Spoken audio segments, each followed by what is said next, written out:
Hello and welcome to the Horti-Culturalists. I'm Stephen Ryan. And I'm Matthew Lucas. And we post a video every week, so why not press subscribe and the alert button so that you'll be able to keep up with our adventures. You will indeed. And if you want to ask Stephen Ryan a particular horticultural question, feel free, put it in the comments below, say where you're from in the world, and he will answer it in our Monday Shorts. Yes, why not indeed? Come on board completely. Yes, now we are sheltering from the I don't know what happened. The spring rain, so we're quite wet. But what is this glorious thing that we're sheltering beneath, Stephen? Right, well, this is one of the iconic Viburnums, well known worldwide.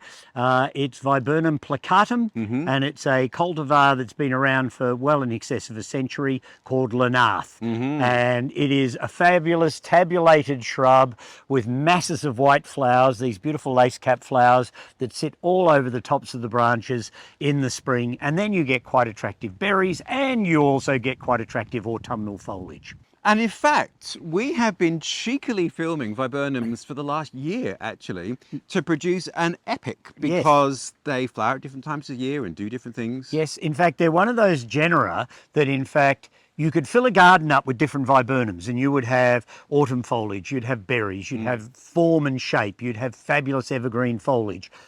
If you filled your garden up with camellias, they're all dark green, stodgy things, and they come in pink, white, and red. White and red. Yeah, this is what he always says about camellias.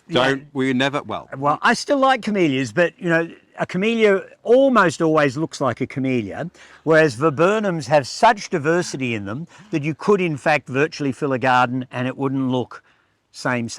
There's also perfume and other things as well, so there's lots going on in this group of plants. All right, well, before we dive back into some of the videos that we made, give us a broad stroke of the genus. So where is it from geographically? Yeah. Some of those key points. All right. Well, they're Northern Hemisphere mainly. Yeah. They extend right across Europe, Asia and North America.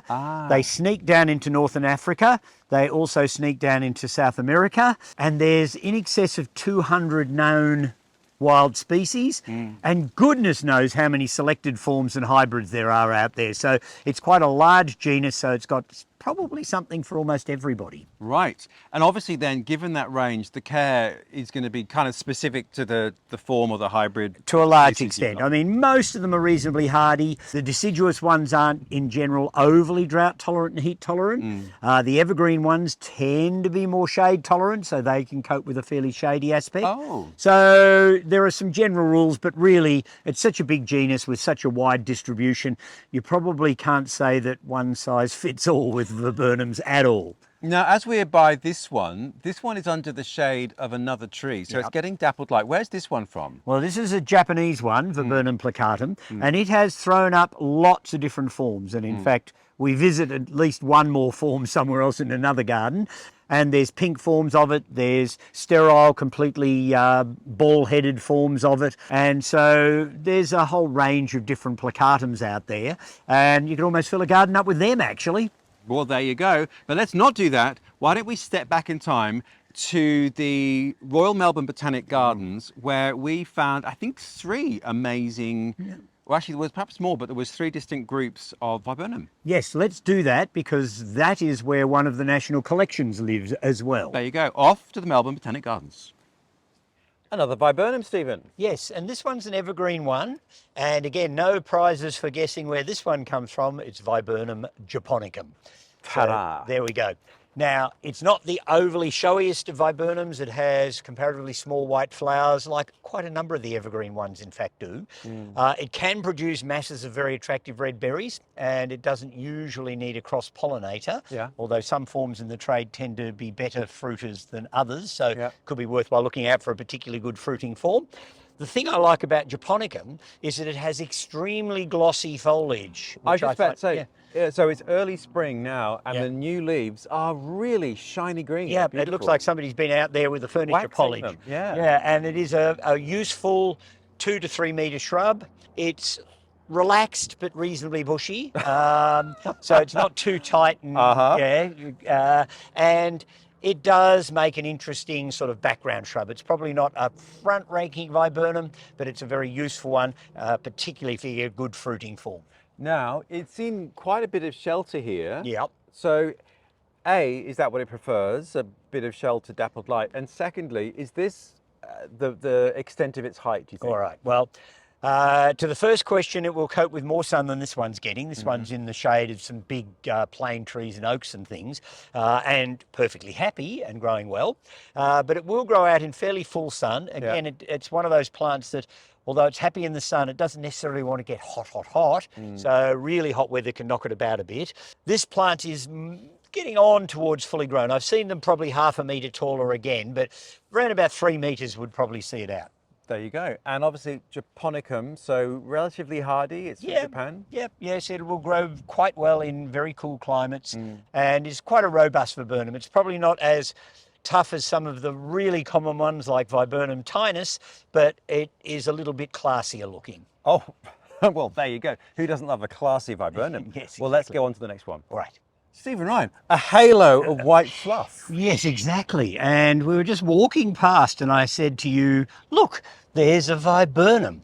And it's Viburnum sieboldii, which is from Japan. It is huge. It must be 4 or 5 metres tall or more, and it's a massive tiny white flowers at the moment. It has quite a handsome glossy green heavily veined leaf, and it also in the autumn produces clusters of bright red berries that go black with age. So it does in fact do a few things. Its autumn colour can even be quite respectable. So as long as you've got room for a very large viburnum, then you might consider sieboldii. Small tree. Now, is it evergreen or deciduous? No, it's a deciduous one. So its foliage should colour in the autumn before it sheds. I'm assuming with a little judicious pruning as a young plant, you could probably keep it down a bit. Well, you can see it has been pruned a little bit, but I actually love its sort of arching habit. It's beautiful. I think it's very handsome, and it stood out from quite a distance as just this massive fluffy white. Yeah, if you've got the space, it's a good punctuation point. Yeah. Another great thing in the Botanic Gardens. Well, exactly. I'm not even sure that sieboldii is actually available commercially. So at least in Australia, I've not seen it around the trade at all. You'll have to come and collect some berries, Stephen. Have to get permission. Okay. Yes. Well, Matthew, I've just found a slight weird botanical taxonomic anomaly in the garden. It set your horticultural heart a pitter-patter. Tell the people, Stephen, why this is so exciting. Well, on your side of our view, we have what is sold in the trade as Viburnum macrocephalum, which means big head. Yes. All right, macrocephalum, yes. Yep, so quite obviously. What is behind me is Viburnum keteleeri, which in fact is the wild form of macrocephalum, because macrocephalum is a sterile plant because it has no fertile flowers. It's all made up of sterile blooms, and that's the same thing that most mop-headed hydrangeas do. So it's a sterile form. It came into cultivation and was named as a species, which is odd because even a semi-botanist should have picked up that that's a sterile form, so isn't probably a wild plant. Keteleeri was discovered and was thought to be a separate species. They now know that that is a sterile selected garden form of that. But you will find macrocephalum is still used as the genus or the species name, and Keteleeri is sometimes considered to be a subspecies, when in fact that should be the species and that should be a garden hybrid. So one day they'll sort the mess out and hopefully put it back the way it should be. But they're both rather handsome specimens, and it's fun to find both forms growing next to each other. So both deciduous? Both deciduous-ish, not a completely deciduous shrub, and they're not particularly interesting when out of flower, but I have to say macrocephalum in the sterile form can flower for months and months and months. And is that what's commonly called snowball bush? Well, you'd call that one the Chinese snowball. What's commonly known as the snowball bush is a sterile form of the European gilder rose or snowball tree, and it is also sterile, has no fertile flowers in the head, and it has a more maple-shaped leaf. Right. This is stunning, and I must say they're actually really handsome forms. Yeah, they've made nice large shrubs / almost small trees. They can be kept down in size a little bit with judicious pruning. And I have to say, macrocephalum in its sterile form, young plants will often have flower heads on them every bit as big as a hydrangea. So they can get vast flowers. And I think it's a really, really beautiful plant. There you go. Viburnums to make your heart sing. Yes, and to make the taxonomist sweep. That was a very beautiful day, Stephen Ryan. It was great fun. Who doesn't love the Botanic Gardens? It's one of the top 5 in the world, FYI. So if you are coming to Melbourne, do visit the Botanic Oh Gardens. yes, don't miss that. If you're already in our city, you definitely have to visit our garden. Another great garden, Stephen, is yours. Oh yes, well, I'm not sure you should be putting that on in the same breath as talking about the Melbourne Botanic Gardens. Oh, well. But you know, Why not? For a home garden, it's quite good. It is, and it's sometimes open as part of the Open Gardens program in Victoria. And I'll put that link below, and they will tell you when all the gardens are open. There isn't anything on the horizon. Not a date at this stage, but there will undoubtedly be at some point. But of course, you've got a few Viburnums there. So let's go to your garden now and see what you've got. Oh, good. Well, not every viburnum in the world is showy and splashy. This weird little shrub with its sort of open, airy, layered form is a viburnum from Asia called Viburnum subalpinum.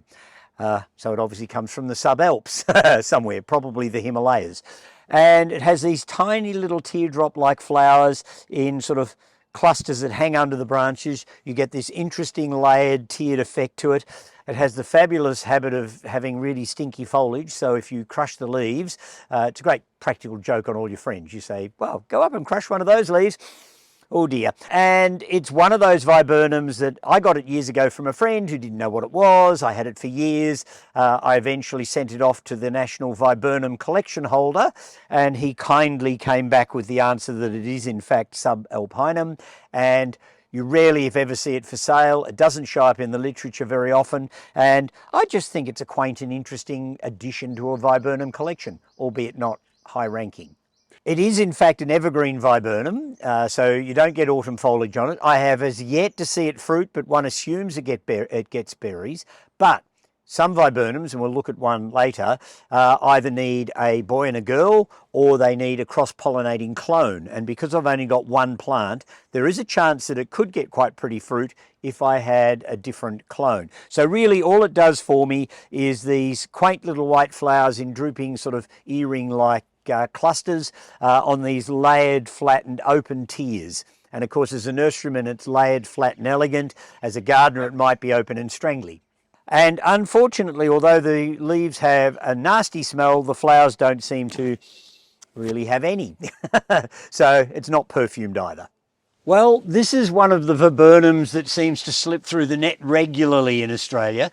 It's a deciduous one. It's called Viburnum bodnantense dawn, and it's named after Botanic Gardens in Wales, and obviously was in fact discovered there. It's a hybrid between Viburnum farreri and Viburnum grandiflora, and with this plant it's all about its winter flowers. They're pretty, they're pink, they're perfumed. It's a rather gawky twiggy shrub, and mine's even gawkier and twiggier than usual because it's now got a fight among with a bamboo that's growing with it. So it's sort of just popping up through the bamboo and giving me a little splash of winter colour. And a sprig of this in the house is fabulous, so don't hesitate to pick it and bring it indoors. Its main interest is its winter flowers, and it has them over quite a long period in the winter, often in fits and starts. The foliage is not overly interesting, although it can colour quite nicely in the autumn, but it is really about its winter flowers that you'd grow this bodnantense dawn. Because it can be quite an open leggy bush, it's one of those plants that you wouldn't put in an important sort of aspect in a garden, like at the end of a border or somewhere where you needed something with some serious presence. But because of its sort of open, slightly leggy habit, it's a great plant to sort of just poke in a small, narrow gap between other more important shrubs, just to give you that bit of fill and to give you the winter colour. Yeah, I'm not sold on that little one. No, a lot of people wouldn't be, but you know, if you're a collector or you want something that's a little unusual in your garden, something that you can show off to your friends and explain its background and why it could be seen as important, I don't know. Okay. Anyhow, let's not worry about it. It's interesting if nothing else. That's one for the aficionado. Yeah. And now I think it was actually almost a year ago, Oh yes. we were up in the Dandenongs at Gentiana Nursery, and where we've made a few films about specialist things. And Craig has in his garden an amazing Viburnum. So let's go and look at that one, which we visited twice. One in spring, one in late summer, I think. Yeah. Stephen, I am loving the cornice behind us, but surely we have already made a cornice epic. Yeah, well, we have made a cornice epic, and this isn't one of them. What is this then? You're looking at a viburnum. Oh. It's Viburnum plicatum, one of the lovely tabulated viburnums. Goodness and me. it's looking stunning at the moment. It is. I love plants that have that sort of horizontal layered effect. I think there's something really classy about them. Viburnum, Stephen. Yes, what a group of plants. Yep. Now, we saw this one early in the spring when it was in flower. We're Yes. now into early autumn. Yep. And it's still in flower. This is one of the forms of Viburnum plicatum, and it's called Summer Snowflake. And so it produces flowers off and on virtually throughout the growing season. So it's quite a break away from the classical forms of this viburnum, which all flower in one fell swoop, and then that's it. So it goes on right through the summer months, albeit with slightly fewer flowers. I was going to say, it did look incredible in spring. Yeah. So it's very, very heavily flowering early spring, but it still gives you a few flowers right through the summer and autumn. And of course, as the autumn then sets in, the foliage will go brilliant colours before it sheds. And in the winter, you have this amazing layered, flattened sort of form with it. So it's a very useful shrub in lots of different ways. Excellent. Viburnum, Stephen. Oh, yes. This one is probably one of the most talked about ones that I have in my nursery garden, and I can never keep up with them as far as growing enough for sales. And it's a very old one. It's been around for probably a century or a century and a half, and it's a sterile form of Viburnum plicatum. And Viburnum plicatum has a tabulated form to the tree, although when this is in flower, it gets so heavy that the branches are inclined to be pulled over. And because it's a sterile form, the flower actually grows to full size and is still green. So in late winter, early spring, you have green snowballs all over it. Before the leaves? No, it's always after the leaves. The leaves always break. I mean, the flower buds are starting to form, but they don't mature full size until after the leaves come out. And then it goes pure white. And we're now virtually at the end of spring. So virtually for the 3 months of spring, this plant has given me colour, and it's just starting to burn a little bit around the edges, but I reckon it'll still be looking good for another 2-3 weeks, maybe longer. That's amazing. And we're mid-November at the moment, which is late spring in Australia. Yeah, exactly. Now, so where's it from? So it's a hybrid, but... No, it's just a selected form. It's not actually a hybrid. It's just a sterile selected form of Viburnum plicatum, which may have even been found in the wild. I'm not actually sure where this one arose, but because it's sterile, that's why the flowers last so long. The normal forms, which we'll have footage of at some point or another, have the sort of lace cap flower with the little beady flowers in the middle and the bigger bracted ones around the outside. So they're fertile and will produce seed. So once they've been fertilized, they don't need their flowers anymore. So they then go over. So it's a happy accident that you can not bear children, but will last forever. So care and conditions then, this is in dappled shade. Yeah, well, the plicatum type viburnums will cope with full sun if they're in a coolish climate. Here they will cope with it to a moderate way up in the hills where we are here, but in Melbourne I would definitely give it a semi-shaded spot or somewhere it only got the morning sun. And certainly keep them out of the hot winds because the foliage is inclined to burn in the middle of summer. Talking of the foliage, it's also very, very handsome. It's got this lovely ribbing and a really beautiful form. That's where the name plicatum comes from, because it's pleated. And there's obvious reasons for most plant names, although there's some that don't have an obvious reason. It can also colour quite nicely in the autumn. Oh, yes. And of course, even when it's bare in the winter, you've got that sort of flattened, tiered effect to the tree. So sculpturally, it can be quite good even in the winter. So it's a shrub that really pays its way. You said shrub, so scale, what's it? 3 to 3.5 metres maybe. That's so quite tall. It's a reasonably large shrub, but it's not an overbearingly big one. It'd be ideal along a boundary fence or something like that to screen the fence a bit. And it pays its way because you've got flowers for months, you've got good autumn foliage, you've got the tabulated form, and that really pretty plicate leaf. So there you go. And of course, great autumn berries. So we've made our driveway epic about your driveway, and the viburnum there is a major star. Of Yes, it pays its way in spades. It's a great plant. There you go. Well, what else is there to say about viburnum, Stephen? Probably lots, considering there's over 200 of them. But this at least gives people a taste for this genus, so that you've got a sense of its diversity and its importance as garden plants. And so hopefully it might open the eyes to some people to viburnums that they haven't tried before and get you going about them. There you go. And I'm assuming we're actually in your nursery, I'm casting my eyes. I presume you can exit through the gift shop here, Stephen, with the viburnum? Oh, undoubtedly. Maybe more than one. Well, there you go. Now, I don't know what we'll be doing next week. Nor do I, but we'll find something. We will. And if you want to know what that is, do hit subscribe because we post every Friday. And don't forget to hit the alert button or to send me a message if you'd like to have an answer to a question that we will deal with on our Monday shorts. We will, but until then, we look forward to seeing you next week. All right. Bye all.